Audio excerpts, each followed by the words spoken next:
앞으로 주택 공급이 굉장히 많아질 거라고 하는데요. 그로 인해 가지고 부동산 시장이 향후 어떻게 될 것인지 또는 내가 지금 현재 내 집 마련을 해야 되는지 이런 고민들을 하시는 분들이 상당히 많이 있으실 텐데요. 임성배 TV 보는가 덴데크 오늘은 주택 공급 폭탄, 집값 폭락이 신호인가 라는 주제로 이야기를 좀 나누어 보도록 하겠습니다.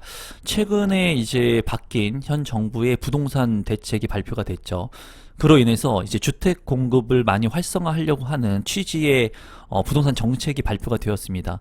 많은 분들이 지금 현재 원하는 것은 제가 봤을 때 많이 오른 부동산의 가격들, 폭등한 이런 부동산의 가격들이 빠르게 정상화가 되고 가격이 많이 떨어지기를 기다리시는 분들이 상당히 많은 것으로 보여져요. 그로 인해 가지고 부동산의 대책이나 정책 같은 경우에도 부동산의 가격 변화를 이끌어낼 수 있는 그런 정책들을 많이 기다리셨던 것 같은데, 이 정책들 같은 경우에 결론적으로 말씀드리면 이제 공급의 예상치 그리고 앞으로의 계획들을 발표하는 취지의 정책으로 끝이 났습니다. 아마 많은 분들이 또 실망을 하셨다는 분들도 상당히 많은 것 같고, 그리고 이 정책을 보면서 앞으로의 부동산 시장 그리고 현 정부의 어떤 계획들을 가지고 있는지 그 이면의 것들을 한번 생각해 볼 필요가 있는데요. 오늘은 그런 부분들을 한번 제 생각과 함께 공유해 보도록 하겠습니다.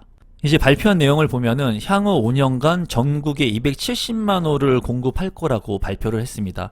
원래는 한 250만 호 플러스 알파의 공급 물량이었는데 이제 그 수치에 대해서 궁금해하시는 분들이 많았습니다. 지금 현재 이제 전국에 270만 호를 공급할 예정이고, 서울 같은 경우에 50만 호, 정비사업 52만 호, 공공택지 88만 호. 그래서 이 물량 같은 경우에는 굉장히 큰 물량들이고, 이 물량의 수치로만 봤을 때는 많은 분들이 얼마나 되는 양인지 모를 것 같아서 제가 이제 여러분들께서 체감할 수 있게 수치를 말씀을 드리면, 1기 신도시의 그 5개 지역들이 있죠. 뭐 분당, 일산, 삼본, 평촌, 중동 같은 경우 이 5개의 신도시가 약 30만 호입니다. 30만 호. 그러면 지금 현재 향후 5년간 270만 호의 주택을 공급한다고 하는데, 수도권만 봤을 때, 서울과 수도권만 봤을 때 158만 호. 그러니까는 이제 매 5년마다 30만 호씩을 공급한다고 보시면 돼요. 이 30만 호의 규모가 1기 신도시의 규모이기 때문에 그만큼의 굉장히 많은 양들이 매년 공급하겠다는 그런 계획을 가지고 있습니다. 제가 봤을 때 현실성을 봤을 때는 굉장히 어려운 목표의 수치라고 보여지고요. 이러한 부분들로 인해서 만약에 공급이 원활히 된다고 한다면 부동산의 가격이 조정될 수 있음을 예측할 수 있습니다.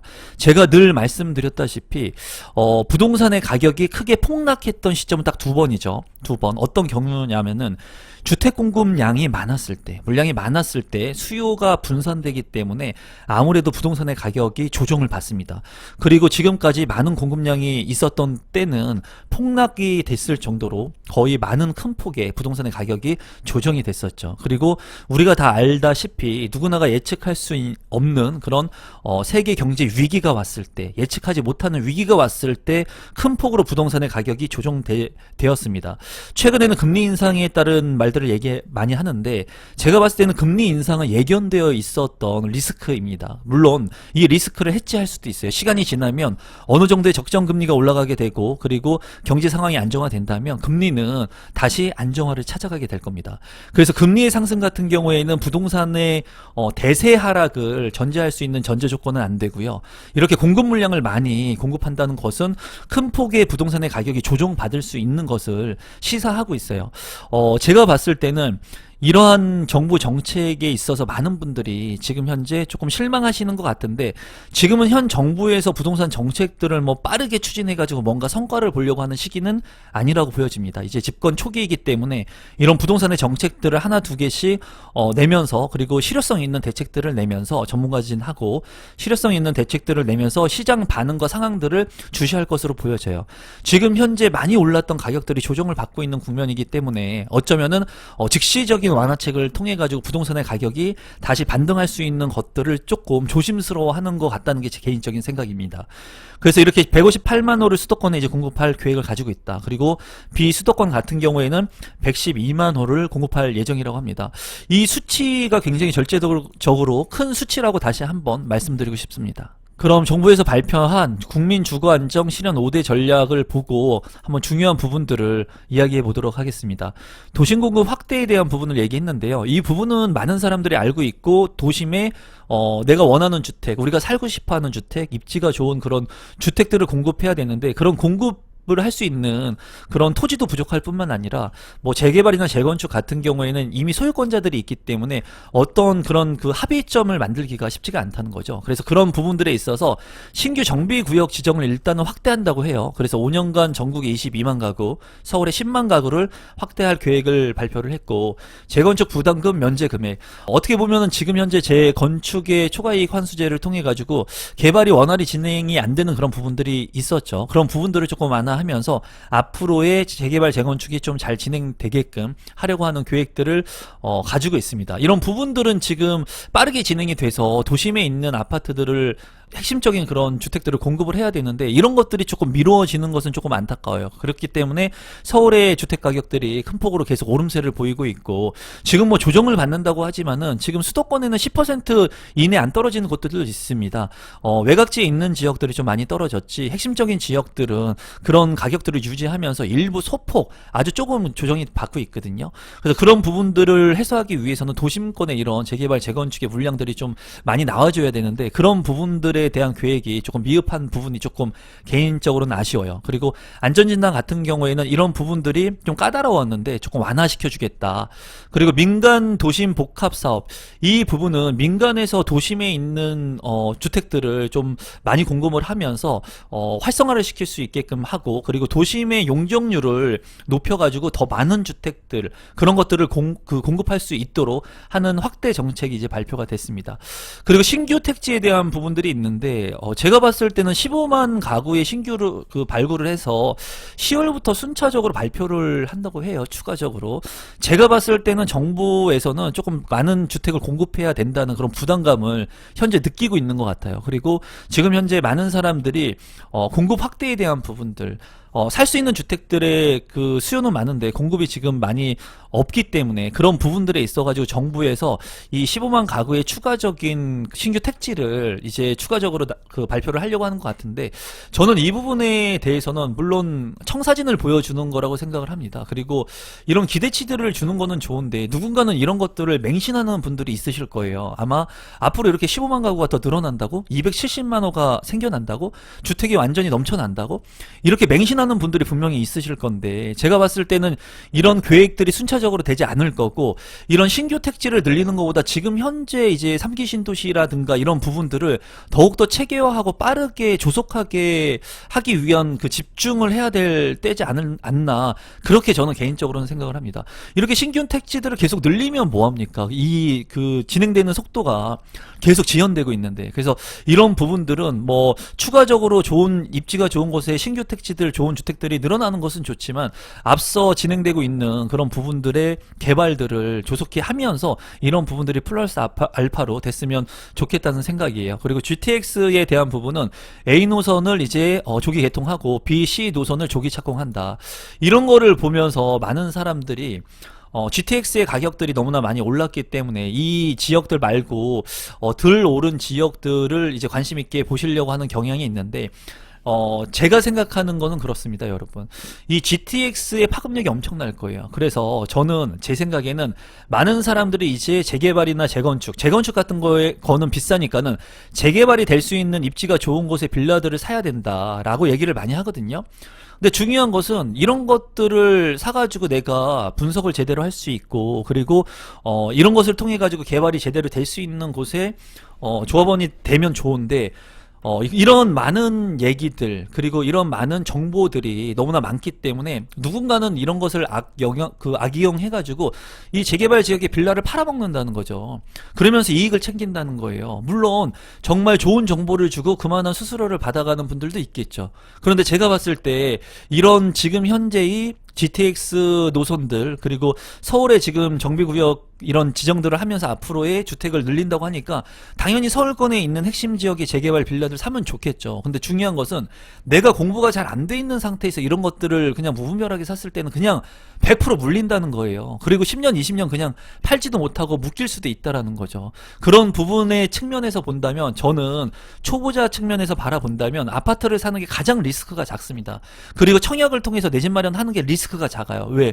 청약 같은 경우에는 기반 시설이 다 들어오고 개발이 되어 있고 내가 추첨을 통해 가지고 또는 내 점수를 통해 가지고 합당한 경쟁을 통해서 그거를 내 것으로 만드는 거죠. 물론 수백 대 1의 경쟁률이 나오기도 하지만 이런 경쟁률을 뚫어낼 수 있고 경기가 안 좋았을 때 하락기에는 보다 나은 선택지들이 있다는 거죠. 근데 제가 봤을 때 이런 부분들이 너무나 아파트의 가격이 너무나 오르다 보니까 이런 도심권에 있는 재개발 지역들에 관심을 많이 갖고 있는데 이 재개발의 투자가 나쁘다고 말씀드리는 건 아니에요. 다만 여러분들께서 준비가 되어 있으신 분들, 그리고 내가 어느 정도 시간을 벌 수 있는 분들, 이 개발이 당연히 늘어지죠. 재개발 같은 경우에. 그런데도 불구하고 마치 혹해가지고 금방 내가 큰 돈을 벌 수 있을 것처럼 접근하게 되면은 분명히 여러분들께서 후회하게 될 거라고 제가 한번 말씀을 드리고 싶습니다. 그리고 일기 신도시 같은 경우에는 마스터 플랜 2024년에 수립하겠다.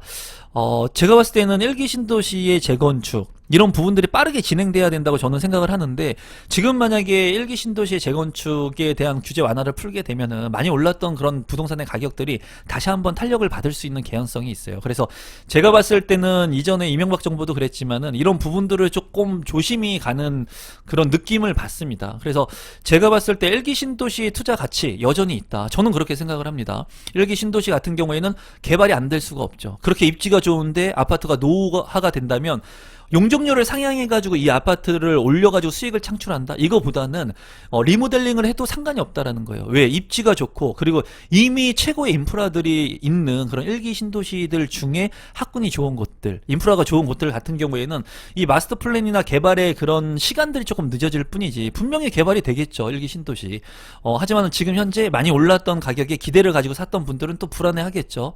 2024년도에 이제 이 수립한다는 거예요. 수립을 하면 이제 개발 계획들을 진행을 하는데 또 시간이 계속 미루어지겠죠. 그렇기 때문에 일기 신도시 같은 경우에는 앞으로 개발이 되겠지만 좀 시간이 좀 걸리겠다는 그런 예측이 됩니다.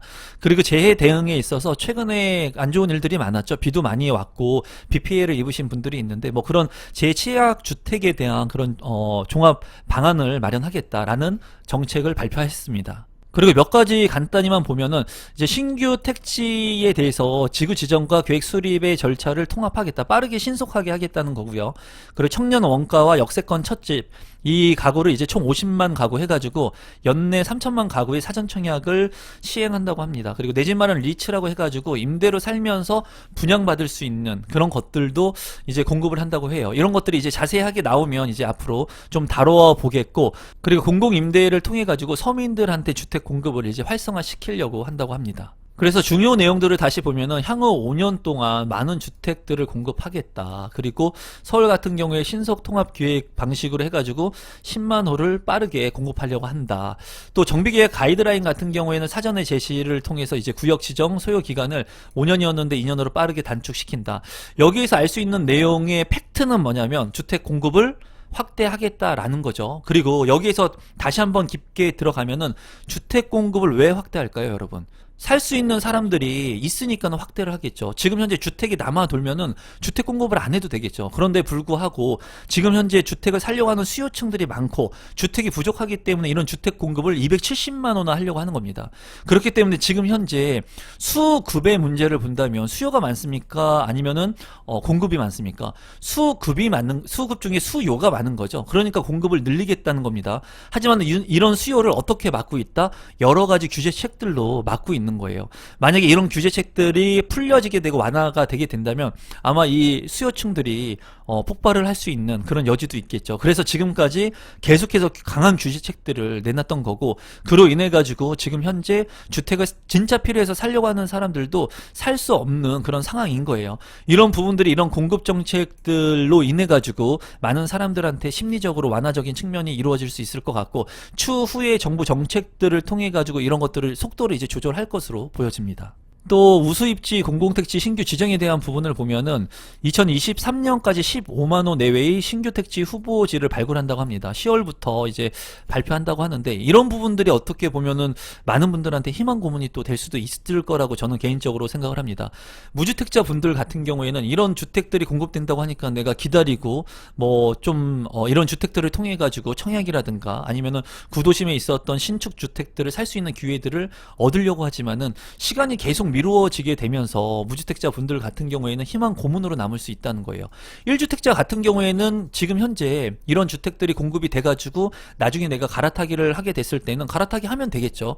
그리고 1주택자 분들 같은 경우에는 지금 현재 내가 무주택자가 아니라 주택에서 살고 있으니까는 안정적으로 이러한 공급 대책들이 미루어진다고 하더라도 기다릴 수 있는 여유가 있겠죠. 하지만 무주택자 분들 같은 경우에는 이런 정부의 정책들만 보고 있다가 막연히 미루어지게 되고 또 정권이 바뀌게 되고 이런 것들이 자꾸 이제 정부 정책이 변화되고 이렇게 되면 혼란스러울 수 있을 거예요. 그리고 아마 이런 정책들의 기대에 있어서 굉장히 실망하시는 분들도 많이 생기실 것 같아요. 지금까지 계속 이 패턴은 늘 계속 반복을 했습니다. 늘 반복을 했어요. 그래서 여러분들께서는 이런 기대를 그냥 막연한 기대로만 보기보다는 현실을 좀 냉철하게 좀 보셨으면 좋겠다는 게 개인적인 생각입니다. 그리고 GTX를 조속히 개통하고 이제 BC 조기 착공을 한다는 내용이죠. 그리고 2기 신도시의 기존 신도시 128개 지구는 이제 교통 여건을 개선하기 위해 전수조사를 실시한다. 이게 지금 시급하게 빨리 진행이 돼야 되겠죠. 이미 지금 2기 신도시라든가 지금 교통 개선책이 필요한 지역들이 있죠. 그리고 이런 개선을 통해 가지고 지금 현재 살고 있는 입주민들 같은 경우에도 원활한 그런 생활을 할 수 있게끔 만들어주는 게 시급합니다. 그리고 주택 같은 경우에 인프라가 확충이 되고 인구가 모이게 되면은 이 인구의 과밀도로 인해 가지고 교통에 대한 그런 불편을 많이 겪거든요. 그래서 GTX 같은 경우에도 빠르게 조속히 시행을 하게 된다면 그 주변에 직간접적으로 수혜를 볼 수 있는 지역들도 좋을 거라고 생각이 드네요. 그리고 정말 중요한 것이 1기 신도시 같은 경우에 이런 부분들이 마스터 플랜은 2004년에 이제 수립한다고 하는데 이 부분들로 인해 가지고 주택 공급이 좀 많이 늦어지지 않을까 하는 개인적인 생각도 있고요. 그리고 이 1기 신도시 같은 경우에는 개선이 빨리 돼야 되지 않나 개인적으로 저는 생각을 합니다. 그러니까 양날의 칼을 가지고 있는 거예요. 왜냐면은 개발을 해가지고 주택 공급을 하면 좋은데 핵심적인 지역에 빠르게 했을 때는 주택의 가격이 폭등할 수 있는 그런 여지가 있고요. 만약에 시기를 늦추게 된다면 이 주택의 가격은 조정을 받고 안정화를 할 수 있겠지만 주택 공급이 또 안 되기 때문에 굉장히 양면의 칼날 같은 그 검의 칼날 같은 그런 부분이 있거든요. 그렇기 때문에 지금 현재는 주택 가격이 다시 한번 오를 수 있는 여지가 있기 때문에 수요층이 많다고 판단하기 때문에 이 마스터 플랜의 시기를 조금 늦추는 게 아닌가 개인적으로 생각해 봅니다. 그리고 마지막으로 청년 및 신혼부부, 생애 최초 주택 구입자 등에게 폭넓은 분양의 기회를 제공하겠다. 분양가 대비 시세에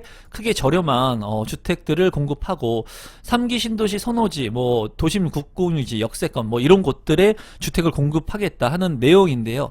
제가 봤을 때 생애 최초 주택 구입자 이분들 같은 경우에는 평생 무주택자였던 분들한테 혜택을 주는 거죠. 청년이나 신혼부부, 뭐 사회적 약자인 거 맞습니다. 하지만은 제 개인적인 생각으로는 이 청년과 신혼부부한테 국한되기보다는 제 생각에는 만약에 폭넓은 분양 기회를 주기 위해서는 무주택자 분들인데 소득층이 좀 적다거나 제 개인적인 생각이에요. 주택이 꼭 필요한데 본인이 살 수 있는 여건이 안 되는 분들 하지만은 건실하게 직장 생활을 하면서 돈을 버시는 일반 직장인들 같은 경우에도 제가 봤을 때는 이런 좋은 기회들을 줘야 된다고 생각해요. 청년하고 신혼부부들한테만 국한되는 것이 아니라 일정 소득 기준을 봐가지고 신혼부부인데도 돈 많이 버는 분들 있지 않습니까? 청년인데도 돈 많이 버는 분들이 있어요. 물론 자본주의 사회에서 돈 많이 벌고 적게 벌고 이거는 본인이 선택한 대로 살아가는 거기 때문에 살아오는 거기 때문에 뭐라고 얘기할 수는 없지만 그래도 지금까지 살면서 이런 기회들을 못 찾고 방법들을 몰라가지고 서민적 약자에서 생활을 하고 있는 분들이라면 그런 분들한테도 주택을 마련할 수 있는 그런 것들을 제공해야 되고 그리고 그 대출 같은 경우에도 저리로 장기로 할 수 있는 부분들을 좀 확대해야 되지 않을까 개인적으로 생각해요. 지금 현재 말이 많죠. 청년과 신혼부부들한테 너무나 많은 것들을 몰아주는 거 아니냐. 뭐 물론 청년과 신혼부부들도 서민적 약자일 수 있습니다. 하지만은 저는 이제 이분들한테 하지 말라는 게 아니라 더 많은 약자층한테도 주택을 살 수 있는 내 집이라고 하는 게 꼭 필요하기 때문에 이런 서민들도 두 다리를 뻗고 안정적인 삶을 살아갈 수 있는 기회들을 좀 현 정부에서 좀 많이 만들어줬으면 좋겠어요. 그리고 지금 현재 이 부동산 정책을 보면서 지금 정부는 무언가를 이제 발표를 해가지고 무언가를 만들 수 있는 그런 정부는 아니라고 저는 판단을 합니다. 그 이유는 준비를 하는 거예요. 지금 이런 것들을 준비를 하면서 어떤 정책들을 내야지 앞으로 많은 사람들이 행복할 수 있을까? 주택 공급량을 양질의 주택을 늘릴 수 있을까? 이런 것을 이제 고민하는 정부인 것 같아요. 그래서 지금 이 첫 번째 나온 대책이 많이 미흡합니다. 그리고 주택 공급이 될 수 있는 그런 팩트적인 사항들은 없어요. 그렇기 때문에 많은 사람들이 또 실망을 하는 것 같은데 앞으로 보완하면서 나오는 정책들을 또 보면서 추가적으로 더욱더 개선이 되고 그리고 많은 분들한테 도움이 될 수 있는 내용들이 이제 나올 거라고 저는 믿고 싶습니다. 이런 정책 내용들을 한번 보시면서 여러분들께서도 현재의 흐름이 어떻게 진행되고 있는지 한번 살펴보셨으면 좋겠습니다. 오늘 영상은 이것으로 마무리 짓도록 하겠습니다. 고맙습니다.